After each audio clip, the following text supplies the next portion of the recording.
Hello guys, it's Peter from PS Sound, and in this short video I'm going to show you how I'm going to build a custom enclosure in this spare wheel well of this hatchback. I'm sure there are hundreds of videos up on YouTube about custom enclosures, fiberglass enclosures. This is not going to be too different. However, I'm going to use as little amount of resin and fiberglass as possible.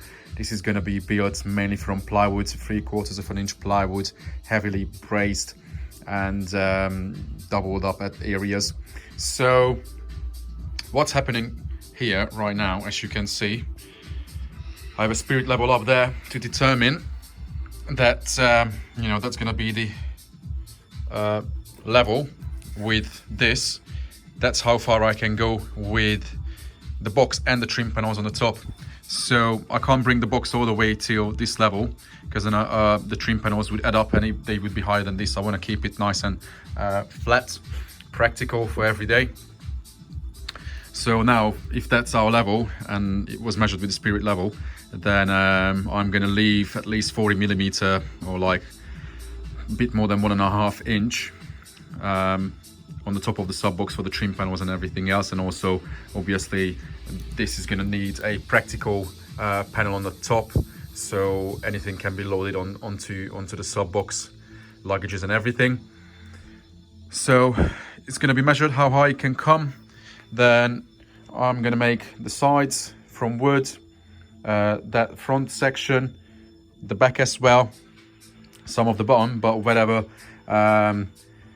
this spare wheel has, fancy shape, that's going to be made with a puzzle technique, the usual puzzle technique normally I do. You will see very soon.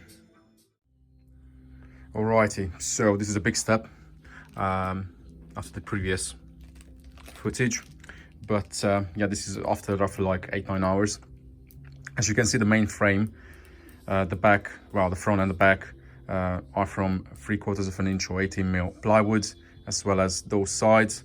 All the sides were nailed, screwed and bonded with PU glue, which expands and then it feels everything and it makes it rock solid. And I use my kind of usual puzzle technique to do the bottom section from tiny little pieces of plywood, which is going to form the core of the bottom of the box. And then now I have to fill the bigger gaps with a fiber filler, and I'm gonna pour the whole thing with a milkshake. Or people always ask me what's a milkshake. Basically, you can mix resin with body filler. You can also mix it with sand. You can mix it with fiberglass powder. Normally I use fiberglass powder and a few other bits to make it like concrete solid, which is going to fill every single little gap, and that's going to make the whole structure like a tank. So once that's done, then the box is tipped around, and then all the little gaps from the underneath are also filled, and then we will see how strong it is by standing on it. If it still requires more strengthening, although I don't think so, because the mix I normally use with my fiberglass powder, it's literally like concrete. But if it's needed, then I may apply a few more layers, so it should be all good. So once that's done, I'll show it to you guys, and then after that I carry on with braces.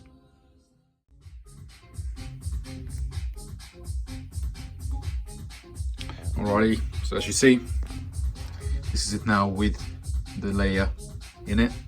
So now, including the 3/4 inch plywood structure at the bottom and the milkshake poured onto it, now it's around 1 inch thick. Pretty happy with it. Many people may think now, why is it red, or what did you put into it? Well, it's just a color filament. So it makes it look cool, as well as it helps when it flows through to the other side, in case then you see where it's coming through. But yeah, pretty happy with it. Let's take it out.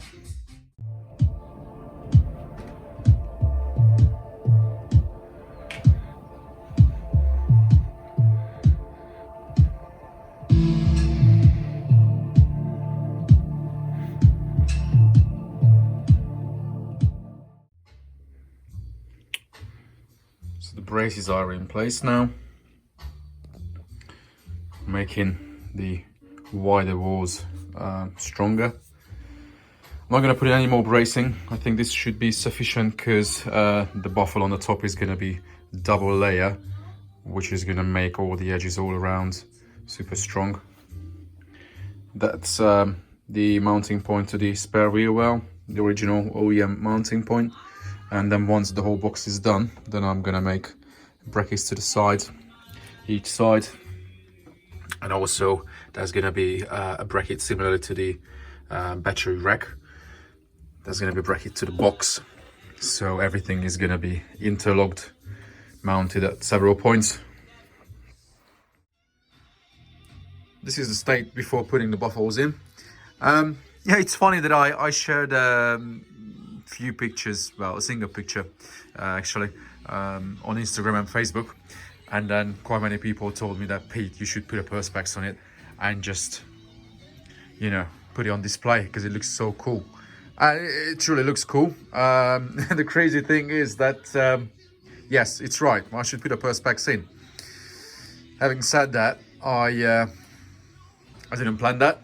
Plus, I didn't want to leave any compromise on strength of the box.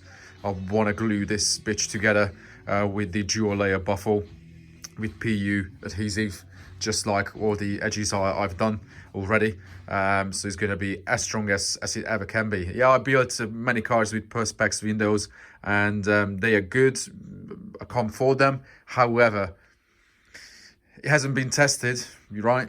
You know, it would be great to build a box with the perspex window and without, and see if it makes any difference, whether it's measurable or not, or, you know, maybe the difference would be so tiny that, yeah, you don't have to worry about it. But I just don't want to do perspex on this one, and in a way it's gonna be ruined because, you know, all this beauty is gonna be hidden, but who cares? We can see it from the pictures and from this video. And yeah, many people told me that, you know, Pete, what's the point of acrylic foam, because it doesn't really do any difference under like 500 hertz, and it's true, it doesn't. So then why did you put it in? I don't know, I had just too much on the shelf. Why wouldn't I? It doesn't hurt, and on the top of that, I may screw few people's mind up if I say that actually the walls all around under the acrylic are also deadened with sound deadening sheets. You might be able to see just a little bit of that. There's a 2mm silent coat all over the walls and at the floor all the way, so it dampens the walls even more. Yeah, if I had all the space to play with, or if it was indoors, I would double the walls up, probably with a layer of ply and a layer of MDF. But I wanted to keep the box light as well. And considering it's a pretty huge box, it's around 78 litre before the displacement of the subwoofer. In cubic foot, what is that? Oh, it's a little bit under 3 cubic foot for a 15-inch seal. That's big for sure. But the plan is to have a low QTC box with a low F3. So even if it's not IB, it will drop really nicely, and it will play the lows effortlessly. That is the plan. We don't need the sub to play from the back above, you know, 50 hertz really. So it doesn't have to smash your eyeballs out from the back, but it will rumble for sure. Yeah, I used my usual XT connector glued in. If someone hasn't seen this yet, it's a really cool connector. They use it on little RC cars and battery chargers as well. Obviously, this is the one coming here, female side, and then you have the male side inside, well, on the side of the box, so it's easy to disconnect it and connect it if you have to take the box out. By the way, the box comes out really easily. It's a bit difficult to show it on my own, but basically, you know, it lifts up, and then it lifts out of the car to the side. So you have to put in the right side, let's say first, and then, you know, slide it in, put it down. That easy. Even if it's quite large, for sure. All right, let's put those buffles in, and then job done. And here we are. This is the finished state of the box without trim panels. I'm pretty happy with it. The inserts for the sub mounting are not in yet because the sub hasn't arrived, unfortunately, but I'm sure it's gonna fit.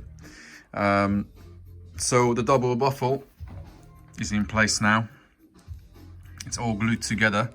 If you want to see all the pictures of the build, because I can't record everything in the video, then go to my Facebook page, then you can see a folder for all the pictures, and I put the link to the description so you can find it easily.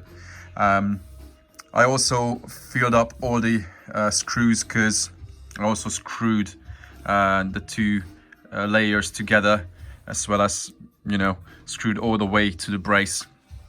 And it looked pretty funky when the PU adhesive was literally expanding out through the gaps and everything, so it's 100% filled. Although sometimes plywood can leak through little imperfections between the laminates, so I also feel the edge all over, but I don't have to worry about at the bottom because the whole bottom was pulled out with that funky milkshake, as you saw earlier.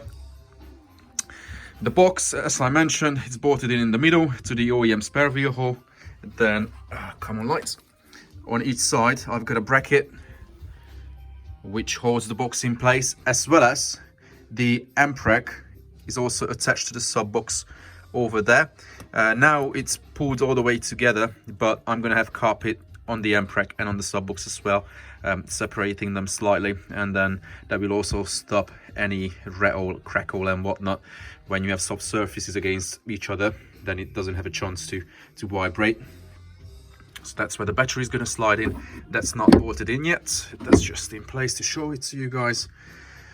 And yeah, in the next one I can show you the amp rack construction, how that's mounted, what to look out for, how to wire up things. That's going to take a while till I get there.